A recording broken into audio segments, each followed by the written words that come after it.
Nagkagulo sa labas ng Ayala Techno Hub sa Quezon City matapos po magpumilit ang isang grupo na dumalo sa public consultation para sa taas singil sa tubig. May ulat on the spot si Salima Refran. Salima? At nagkagirian ng grupong bayan at mga gwardiya ng Ayala Techno Hub sa ikalawang araw ng public consultation para sa rate rebasing o taas singil sa tubig dito sa Quezon City. With ang kanilang placards, nagmarcha ang grupo mula Commonwealth Avenue hanggang sa gate ng Techno Hub at papasok sana ng Simeo Inotech para sa public consultation. Agad silang hinarang ng mga gwardiya na buong umaga ng mahigpit ang pagpapapasok sa compound. Git ng mga nagrarally, pampubliko ang forum at kahit sino maaaring makilahok. Sinubukan nilang makausap ang mga taga-MWSS pero walang humarap sa kanila. Dito nagpumilit na makapasok ang mga rallyista. Sinubukan pa silang pigilan ng mga gwardiya pero nakapasok sila sa compound. Pero pagdating na ng ikalawang gate, naharang na sila ng mga gwardiya.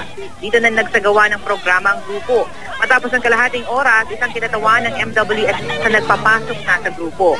Humingi siya ng pasensya para sa di pagkakaunawaan ng grupo.